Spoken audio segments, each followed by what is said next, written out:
From the Heart, Daily Devotional by Ellen G. White. Liberality and Love for God's Work. March 5th. Let neither man nor woman make any more work for the offering of the sanctuary. So the people were restrained from bringing.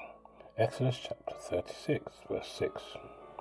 Under the Jewish system, the people were required to cherish a spirit of liberality, both in sustaining the cause of God and in supplying the wants of the needy. At the harvest and the vintage, the first fruits of the field, corn, wine, oil, were to be consecrated as an offering to the Lord. The gleaning of the corners of the field were reserved for the poor. The first fruit of the wool when the sheep were shorn, of the grain when the wheat was threshed, were to be offered to the Lord. And at the feast it was commanded that the poor, the widow, the offering, the orphan, and the stranger should be invited. At the close of every year, all were required to make a solemn oath, whether or not they had done according to the commands of God.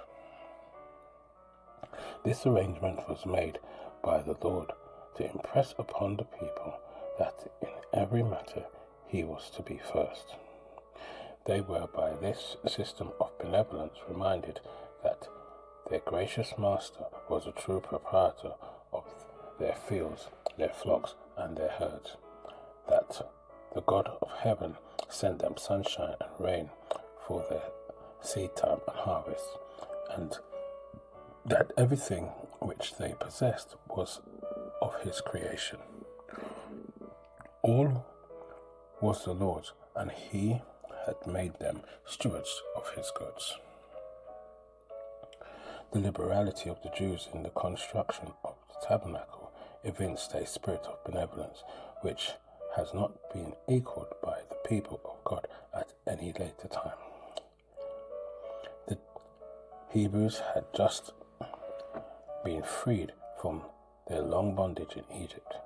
They were wanderers in the wilderness, yet scarcely were they delivered from the armies of Egypt, who pursued them in their hasty journey, when the word of the Lord came to Moses.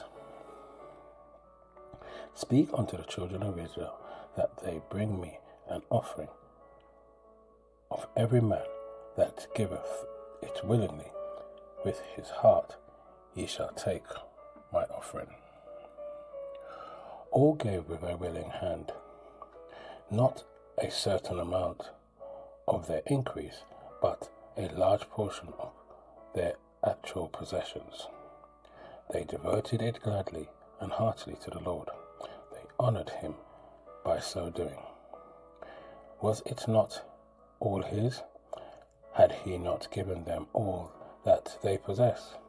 If he called for it, was it not their duty to give back to the lender his own? No urging was needed. The people bought even more than was required, and they were told to desist, for there was already more than could be appropriated. This is your daily devotion. We thank you for listening. We hope you can join us again tomorrow. Please also check the YouTube comments for any further study notes.